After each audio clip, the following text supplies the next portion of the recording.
से निकल गई तो मैं तुम्हें माफ नहीं कर सकता। संत राम सुखदास जी महाराज ने एक भजन में गाया था, क्या? तुम भूलना सब कुछ मगर माँ बाप को मत भूलना। सब कुछ भूल जाओ लेकिन माँ बाप को मत भूलो।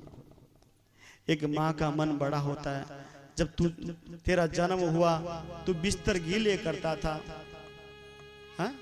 माँ उस गीले पे सो जाती थी, सूखे पे तुम्हें सुलाती थी। सोचो कैसे अपने पेट को काट काट के पाल पोस के तुम्हें बड़ा किया, इस लायक बनाया कि तू समाज में शान से सर उठा के जिए। और एक बात मैं आपको कहूंगा, यहां पे ध्यान से सुनिएगा। अगर माँ बाप जिस बेटे के सर पे हाथ रखकर ये कह दे, ये आशीर्वाद दे दे कि बेटा हमेशा तू आगे बढ़, तो मैं दावे से कहता हूं वो लड़का, वो पुत्र हमेशा हमेशा हमेशा आगे बढ़ते रहेगा, उसके कदम पीछे कभी नहीं, हमेशा आगे बढ़ते रहेगा। इसलिए हो जब तक उनका सम्मान करो, उनका अपमान नहीं होना चाहिए। माता पिता के चरणों में चारों धाम है, आजा आजा यही मुक्ति का धाम है।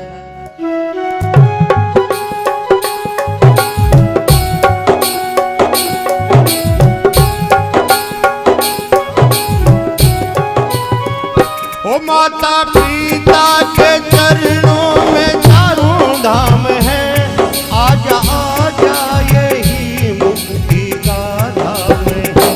माता पिता की सेवा की ही नहीं, फिर गंगा नहाने से क्या फायदा। माता पिता की सेवा की ही नहीं, फिर गंगा नहाने से क्या फायदा।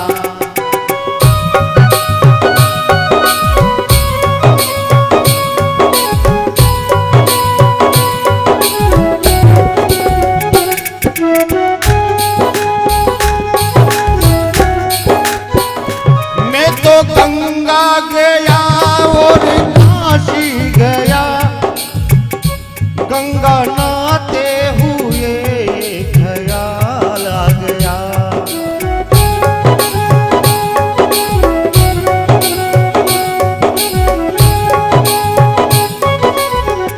मैं तो मथुरा गया और काशी गया, गंगा नहाते हुए ख्याल। तन को धोया मगर मन को धोया नहीं, फिर गंगा नहाने से क्या फायदा। तन को धोया मगर मन को धोया नहीं, फिर गंगा नहाने से क्या फायदा।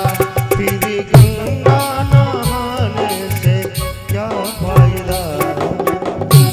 बोले वृंदावन बिहारी लाल की जय हो।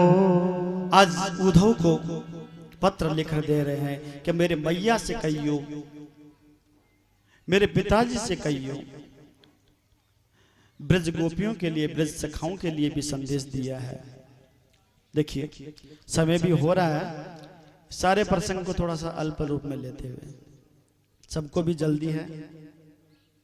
तो आज उद्धव जी महाराज भगवान श्री कृष्ण बाल गोपाल का संदेश लेकर ब्रज की ओर बढ़ रहे हैं। और जब जा रहे थे सबसे पहले झाड़ियों से उनका दुपट्टा उलझा। उद्धव जी दुपट्टे को निकाल रहे हैं। वो ये कहना चाह रही है कि उद्धव इस अभिमान को लेकर तू मत जा, ये तेरा अभिमान ये मिट्टी में मिल जाएगा। उद्धव ये अभिमान यही तज दे। झट से उस दुपट्टे को उद्धव जी महाराज हटाए हैं।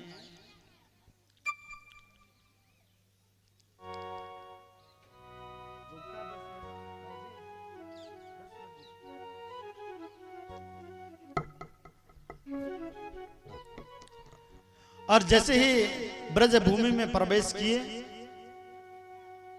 आज ब्रज भूमि में सारे ग्वाल बाल सखा लोग जहां भगवान गए थे वहीं बैठे हैं।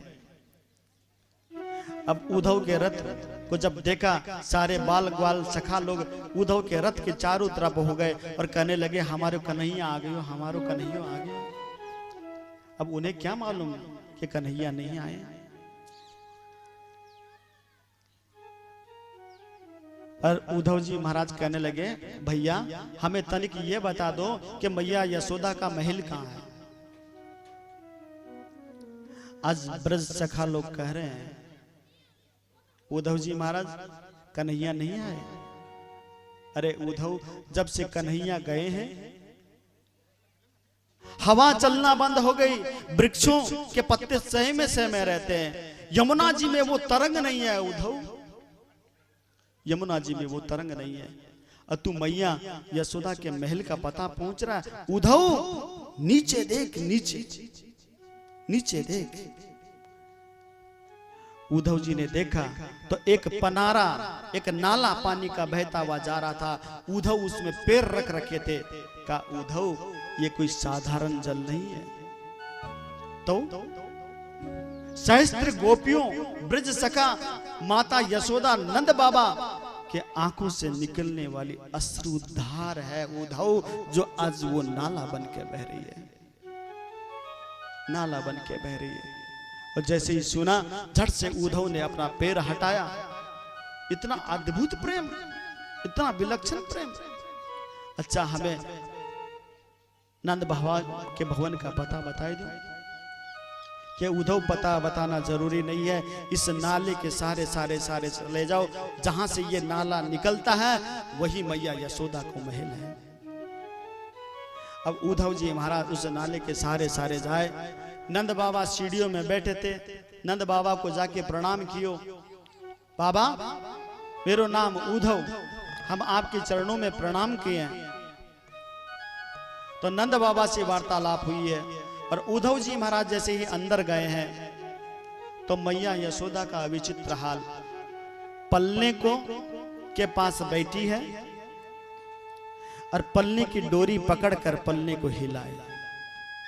उद्धव ने जाकर प्रणाम किया कि मैया हम आपको प्रणाम करें हैं। नहीं सुना, फिर कहा कि मैया हम आपको प्रणाम करें हैं। झट से मैया यशोदा उठकर उद्धव के मुंह पे हाथ रख के कहे उद्धव धीरे बोल, धीरे बोल, धीरे। क्यों मैया? अरे हमारे लाला को अभी सुलाया है, अभी सुलाया है, बड़ो उद्यमी है, बड़े मुश्किल से सोए है। तुम्हारे बोलने से कहीं जग गयो तो बड़ो अनर्थ हो जाएगा, बड़ो अनर्थ हो जाएगा। अब उद्धव मन में विचार करते हैं भगवान को मैं वहां छोड़ के आया हूं और मैया कहती है कि मैं सुला रही हूं, पल्ला खाली पड़ा है, उस डोरी को हिला रही है। और जब मैया को होश आया तो उद्धव का हाथ पकड़ के 85 चौक की जो हवेली थी उसमें घुमा रही है कि देख उद्धव, नाचे नंदलाल नचावे हर की मैया। यहां मेरा नाचा